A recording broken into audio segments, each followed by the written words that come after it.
Hello there, and welcome to the NoCode SaaS podcast. This is where we talk about how to build software without being a programmer, hopefully into a massive online business.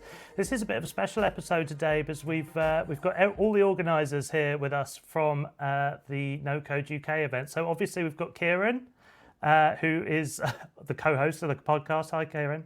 Hello, everyone. Great to see you. And we've got Ash as well, who was instrumental in the whole event. Hi, hey, Ash. Hey, guys. Thanks for having me back. Of course. Yeah, always good to have you. And we do have Matt as well. We've got kind of an international vibe going on with this episode. We're kind of all around the world, pretty much. You're over in Canada at the moment, I think, aren't you, Ash? That's right. Yeah, I'm here visiting family after a very exciting and packed conference kind of lead up, which I'm sure we'll talk about today. But yeah, reporting from Vancouver, Canada today.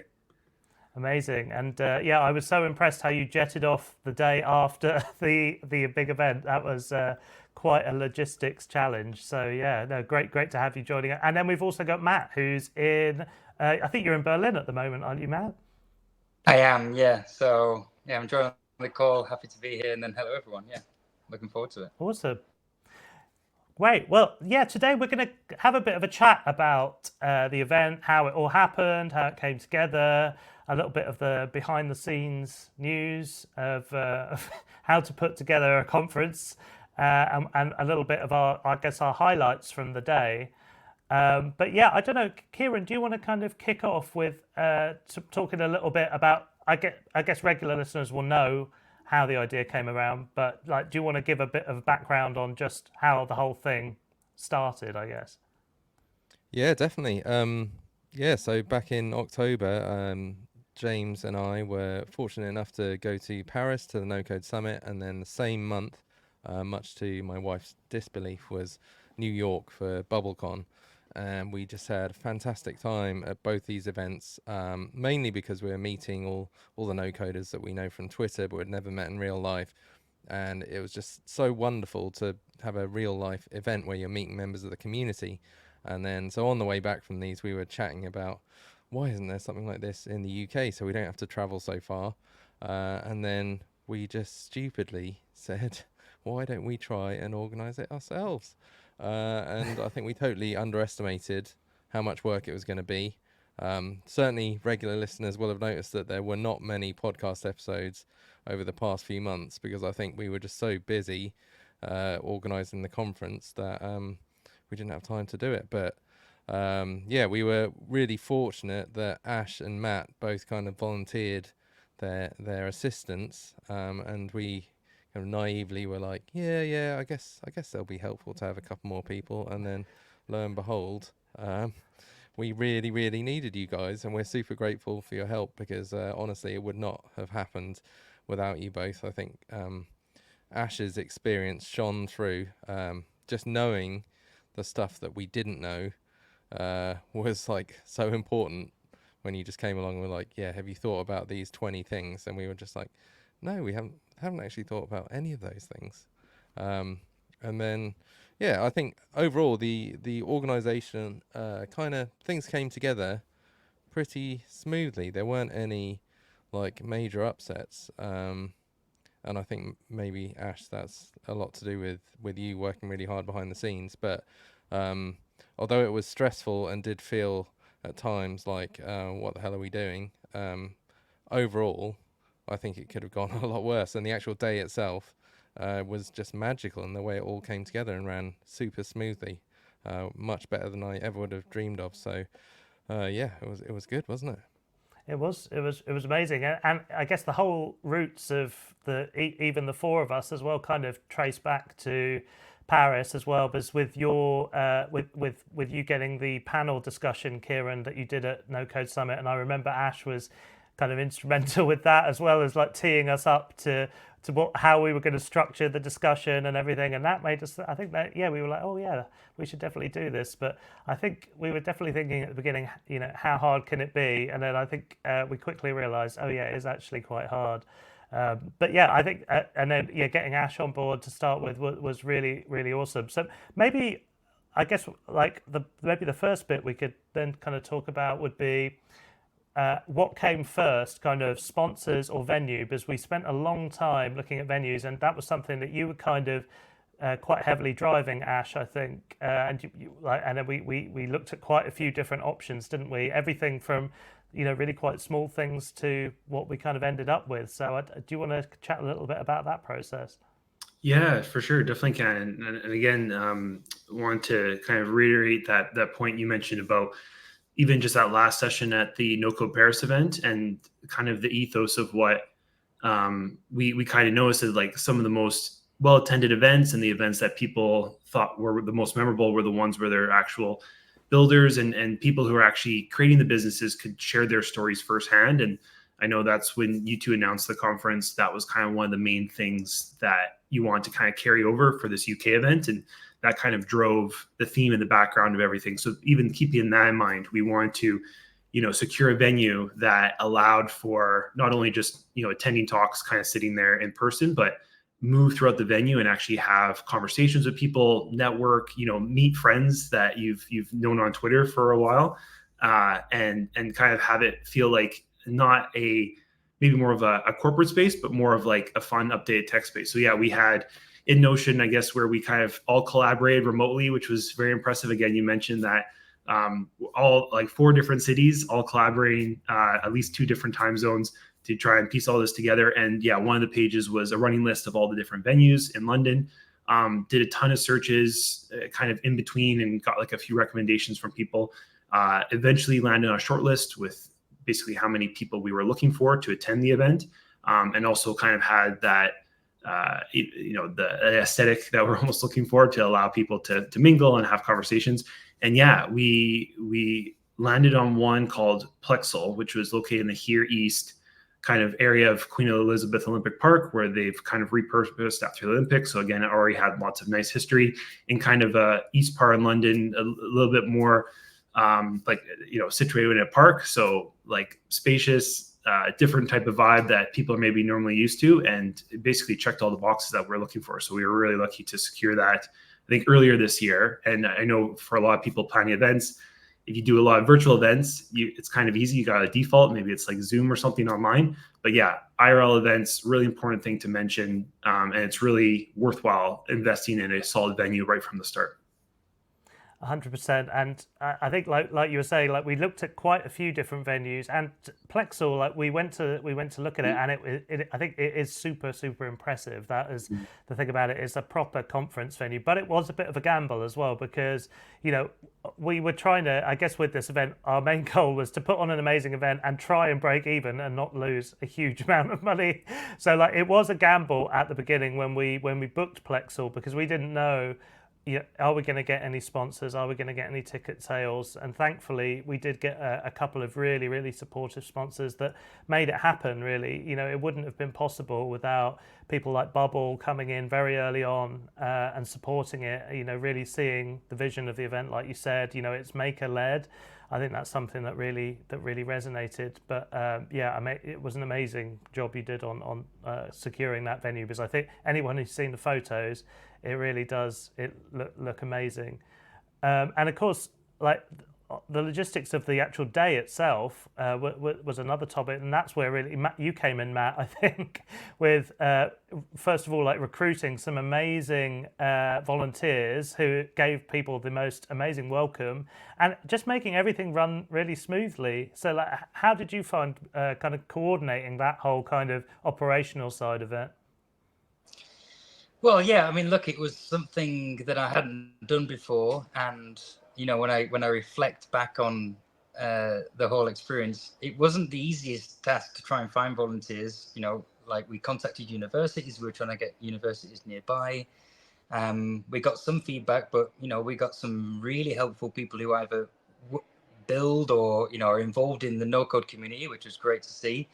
We had people from, so we had Brighton, we had people in India, we had someone from Boston. We had a real mix of people who wanted to come down and help. And it was amazing to see them all arrive, on time. It was like, is this going to happen? We had some people who pulled out late on before it was going to happen. And then luckily we had just the amount of people. And, it was amazing watching people muck in, like we gave some direction, but people got behind the event, and yeah, it was amazing. Food was delivered on time, more or less. People got in on time, all the important things are done. So yeah, I was really proud of everyone that got involved, and really happy that it worked out. So yeah, it was great. Yeah, you did an amazing job, especially considering this was the first time. Like a lot of us, I think Ash had more experience than some of us, but like the rest of us, this was our first time kind of organising anything like this. And I mean, the other thing on the operational side was something that I think Ash led as well, which was all the tools that we were using. I think it's another quite interesting thing that the whole conference was run completely on NoCode, a NoCode stack basically. From everything from the app for the attendees to the management of all the speakers and all the data and everything. That you were in charge of that, Ash. So do you want to talk a bit about your experience and what your favorite tools were about, like, to help us organize the whole thing? Yeah, sure. I mean, the whole kind of concept of in no-code community that we know is like having an idea and then be able to realize that as fast as possible. And again, thankfully, us all organizing this kind of volunteering our own time. We didn't have, there's actually organizing and running and planning the conference itself. But then to code custom solutions just, wouldn't have been possible with like a small team and everything. So again, thankfully, because of no code, you're able to kind of piece all the essentials together. So I think one of the initial things we kind of just had was like an Airtable database, and that kind of acted as our hub for like speakers, collecting forms and details from attendees. And then this linked out to like an internal organizer hub, which we use Notion. Basically, like there's probably 9 or so, I think there was like laid out core aspects or sections of planning a conference. So having all that information visible all in one place to share amongst the team and that everyone can access is like so key, because especially organizing something remote and async, you got to have the communication in place. So Notion as kind of our base for that was really instrumental. And then for anyone, again, planning a conference or thinking of something similar, you want to have a solid web page where people can go to find all the information. And of course, we thought it'd be great to showcase the variety of different types of tools. One of the tools that is kind of up and coming, or gaining some popularity out there for web design, is Framer. So we used Framer to build out the website. We got a lot of feedback. Again, I think Kieran and James kind of asked on Twitter for like feedback on the website, which again, we really appreciate. There's a lot of build in public of what would you add or what would you improve? And then so we updated the website, and again, thanks to everyone's feedback on that. Really good at communicating what the event was, where it is, venue, all that kind of things. And then for the conference app, we used Glide. And again, something that would have taken hours to code like a custom solution for, you can spin up in kind of like 30 minutes, like the basic foundation of the app. And then again, it provides people with the schedule, a little bit of information about the speakers. You can put venue map, venue information all right there and able to access it too. So yeah, again, thanks to the no-code tools out there, we were able to like focus more on the roles that we needed to organizing the conference and not worry so much about building the custom solutions and just, stitching those things together. And I think there was, again, a few Zaps and MailerLite as well too, obviously on Kieran's side, to send out all the emails and everything to attendees. And then I'll also add Luma, which worked really great for ticket sales. We were really happy with the platform, having discount codes, taking, variety of payments, ticket types, all those kind of things. Yeah, that worked really, really well, didn't it? And it is pretty awesome that, you've just name checked every kind of big no-code platform, like apart from the ones that were sponsors at the event. Hopefully we can get Notion and Airtable and all the and Framer involved next year, which would be really amazing. But that is another kind of aspect of it, I guess, that maybe Kieran and Matt and myself were involved with, which was the whole sponsor side. So obviously we were really, really lucky to get lots of support from Bubble on the event. But we also had some other really, really fantastic sponsors that came on really quite early in the journey, like Better Mode, Toddle, Glide, and Flusk. And it really, without all of those, there is no way we would have been able to put on the event, because it really is with this kind of thing, especially being the first one, there is a real kind of chicken and egg scenario around venue, sponsors, ticket sales. So yeah, we were really, really grateful for them coming on board. But yeah, Kieran, do you want to maybe talk a little bit about how the whole sponsorship thing went? Because I know we put together like a deck, didn't we? That was kind of pivotal, and then there was. I think you were leading a lot with speaking to the sponsors, but it came together fairly quickly, didn't it? Yeah, it was surprisingly easy actually. And obviously when it's your first event, you don't have a load of nice photos or stats from previous events or testimonials or anything. So you're basically saying, yeah, we've got a venue and we've got a plan, and then you're expecting the sponsors to kind of go along with your vision. So yeah, we made a sponsors deck which was really nicely laid out thanks to Ash's like design skills. We had a really good website, again thanks to Ash, and I had loads of people tell me the website looks like super professional.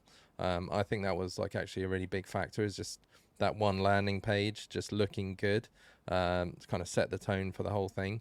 But yeah, we just reached out to kind of a list of different companies, but then quite a few of our sponsors actually reached out to us and just said, they'd seen on Twitter that we were organising this thing and could they be involved. And so we sent them back. We'd put together some different sponsor packs, or like that they could buy at different price tags and with different kind of things offered. But I think like it was just so good that they got on board with the whole vibe of what we were doing. Like they understood that it was by makers for makers, and that we, unlike most conferences where companies would come in and they would basically buy themselves a speaking slot as well as maybe a booth as well. And we said from the outset, we don't want any no-code tools just pitching their tool to everyone. We don't want it like corporate people standing there who don't use the no-code tool on a regular basis. They're not a freelancer, they're not an agency owner, they actually run a really big company. And it's not that engaging to listen to someone like that tell you about a tool that they don't use regularly. So we said early on there won't be speaking slots for sponsors, and they got that. They just, like, no one complained. They were like, oh, okay, right, that's fine.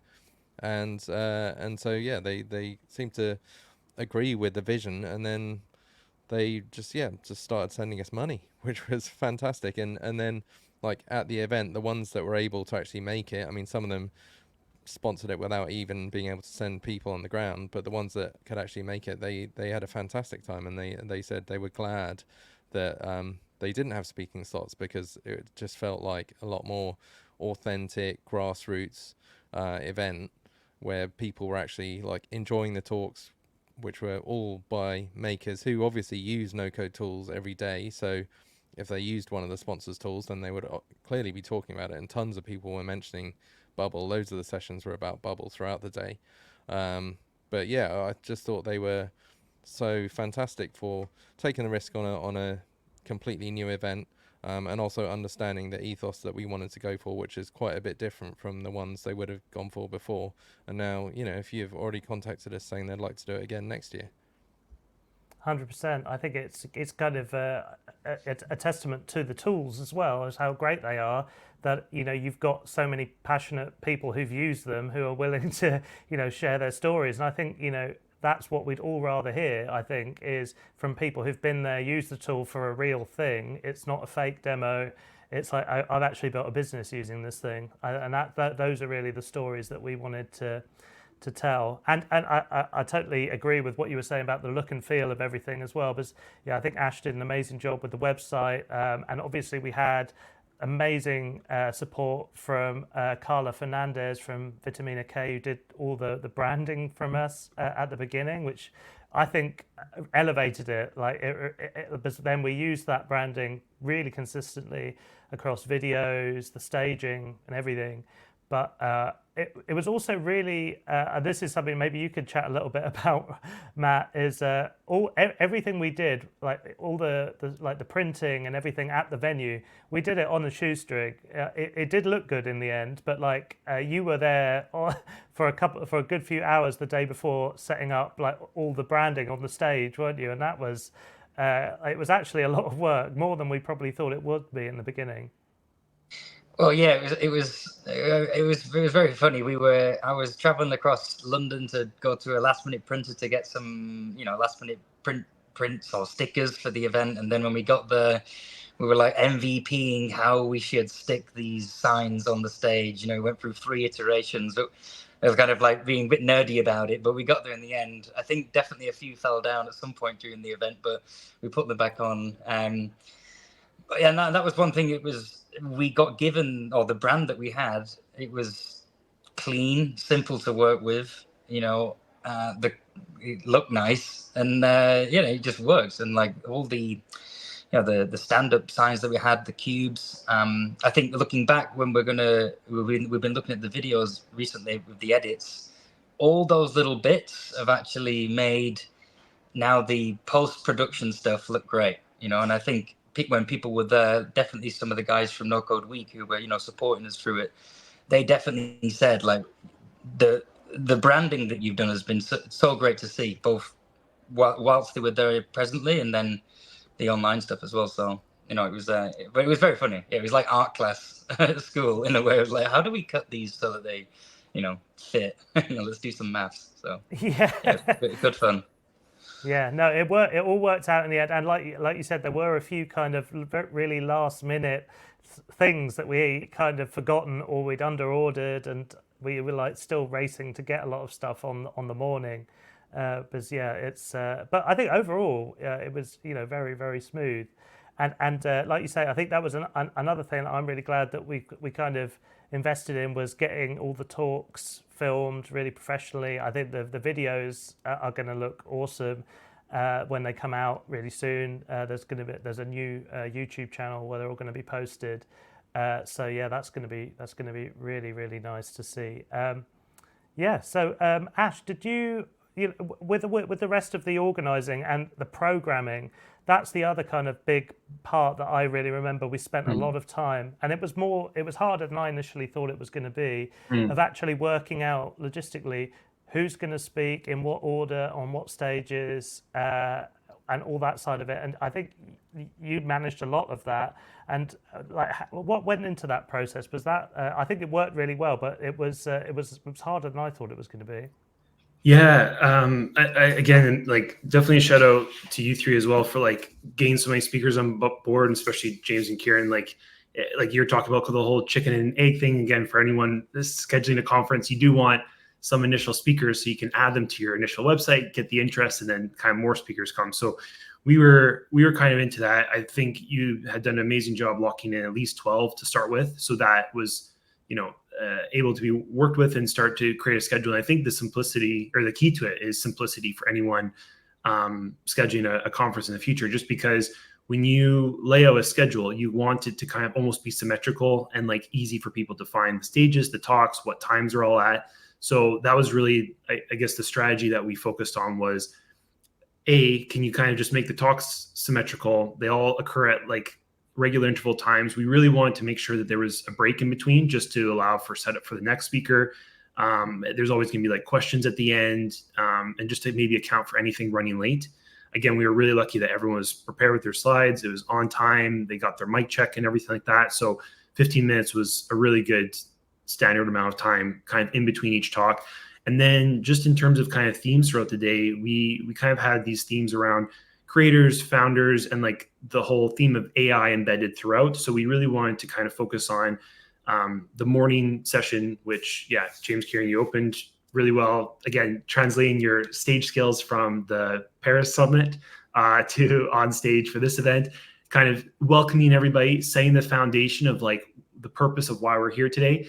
And then going right into the first talk, talking about $1 million businesses, getting everyone hyped up to create with no code. And then throughout the day, kind of started that foundation of here's all the no code tools, here's what you can build, and then gain more into like the business style talks about scaling, marketing, which maybe not so surprising that in 2024, that's what a lot of the attendees were most interested in discovering or learning firsthand was, okay, I can maybe build something fast with no code. I've built my first couple MVPs, but how do I actually scale and market this? And so we took all that into account, where all the attendees told us what kind of themes they wanted to hear. And then that helped guide a bit of the talk themes that the speakers put together, and then a little bit of our schedule as well too. So it was easy to kind of see that transition from the morning, kind of building products, all the way to the afternoon, which was startups, scaling, and those kinds of stories too.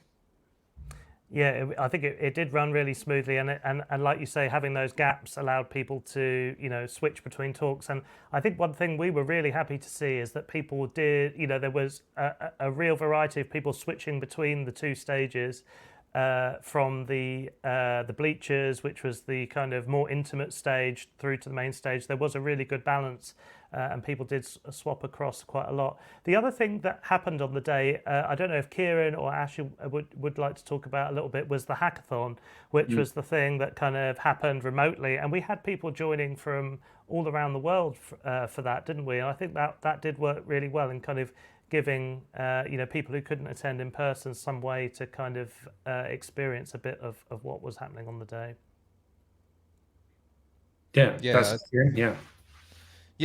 So we wanted to do a hackathon right from the start, because it's just like it's a fun way to get people involved in building. But then I think fairly late on we were like, actually, we don't really want to distract everyone from all the wonderful talks. Like, it's going to be a tough choice to make them decide between taking part in a 100-minute hackathon, which was the concept, to go along with Max Heining's 100 Days of No Code. So yeah, that would have taken them out of the talk. So we decided to do it remotely, and that was actually a really good choice, because so many more people were able to get involved. And thankfully we had Benti Krishna in India, who was like managing the whole thing through her NoCode weekend team. So they were able to get, I think it was like 200 people who were? Yeah, over 200 people. Joined from around the world. And we decided to make it a nice, simple challenge. So rather than, a concept and then design whatever you want, we decided to just say recreate a classic website page. And we actually chose a page from MySpace, which quite a few people we spoke to had never heard of, the youngsters, including Ash. But it was a good challenge, because we were asking them to recreate the same thing. So for the judges, it would have been a lot easier, but they also had the opportunity to add in their own spin and use whatever tools they wanted. So I haven't actually seen any of the finished projects, but I really want to, because I'd love to see the difference between what people created on different tools. But yeah, it seems like it went really well. And then Benti's team did the judging and selected like 4 prize winners, who I think we've been in touch with.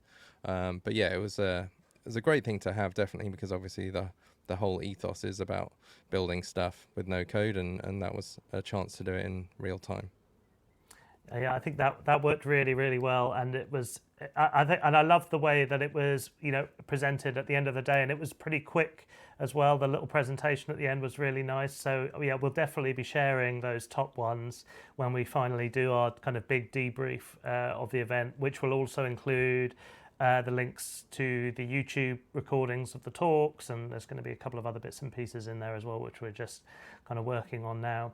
Which I guess takes me to the final bit of the day, really, I guess, which was led by Pierre, the incredible Pierre, who's like international, all over the place with no code drinks, many of which we've been to, and we of course went to the one in Paris, which was where we were all kind of chatting as well.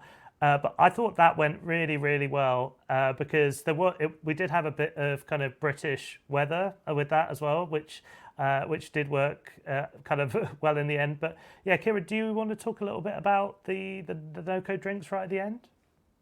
Well, yeah, at the end of the day, I was absolutely desperate for a drink, because it had been so stressful, and yeah, like the night before, Ash was very clear, guys, you got to be sharp tomorrow. I mean, I had 1 beer the night before, but I didn't have 2, so that's staying sharp for me. Yeah, so I think everyone was feeling like quite knackered by the end of it, like lots of information, lots of networking. So Pierre had chosen this really great venue, number 90 bar, which is just on the canal in Hackney Wick, and we went there. We actually Ubered there because it was pouring with rain, but some people braved it and walked. And yeah, it was just brilliant vibes. Like, everyone was chilling out. It was beautiful like terrace that was really nicely lit, and then it was pouring with rain on the canal, but we were all undercover and warm, and it was just a great chance to speak to everyone, and I think I saw almost all of the speakers were there, so it was great to hang out with them, and they were all buzzing from having such a great experience. And yeah, just like also to add, like, shout out to all the speakers. They put in so much effort into their talks, and you know, for some of them I think they didn't that well. I think for most of them probably that was one of the biggest stages they've ever spoken on, but they all just nailed it like really, really well. I mean, obviously special shout out to Kelly, who gave Kelly Claus, who gave one of the best talks I think any of us had ever seen. But yeah, everyone was just brilliant, and so the atmosphere at the drinks afterwards was just great, because everyone was buzzing from such a good day, and particularly the ones who'd like stood up in front of 100 people and talked about the thing they love doing. It was a great moment for them as well. But yeah, the drinks were great, and Pierre, obviously, I mean, he's got a fantastic niche there of combining no code and drinks. Genius. Absolutely, yeah. It was awesome. Such a nice way to kind of end the day. And then there was, I mean, the very, very final event was the brunch, the NoCode UK brunch the next morning, which was organised by Esme. And I think you were there, Matt, weren't you? You managed to make it along to that. So how was that? That was the very kind of final chapter, the last official event. Yeah, look, it was very intimate. It was an intimate little breakfast just in Borough Market, you know, kind of a little bit of like, hey, whoever's come internationally probably might be interested in seeing central London. Yeah, and there was probably like 7 or 8 people. It was you know, we had a couple of people definitely had bacon and eggs and just, you know, something a bit British. And it was just a good chance for everyone to, well, the people that were there anyway, just have a little bit of a debrief. And then we walked along the river, went to the Houses of Parliament. We went to the Red Lion next to Downing Street. So, I mean, you couldn't get more touristy if you could try. So it was nice. And then we all went off on our merry way. So it was a nice little roundup. Yeah, and that must have been exciting to be in there on the day when they called an election in the UK, which I was so glad happened the day after our event, so it didn't kind of completely clog up Twitter with everything. So I think we got quite lucky there. But yeah, Very that true. sounded awesome. Yeah. Well, we got the rain anyway, so Sunak got the rain and we got the rain, so. Yeah. Yeah, it was awesome. Right, well, I think that's it for this episode. We really just wanted to give you kind of a quick wrap up of some of the behind the scenes of putting the conference together. And thank you again to all the amazing speakers who put so much effort in, and everyone on the panels, and of course all the sponsors, and just everyone else who was helping out on the day, whether you were volunteering, you know, filming, even the people at the venue. We were like so insanely grateful for that. Thank you to all the attendees for filling in our feedback form. We've totally taken on board your feedback on several things, and we're definitely, you know, going to make sure we incorporate all of that into anything we ever do. So thanks so much for the people who filled that out again. But yeah, I think that's it for this week, unless you have any final words, Kieran? No, I think you put it really well.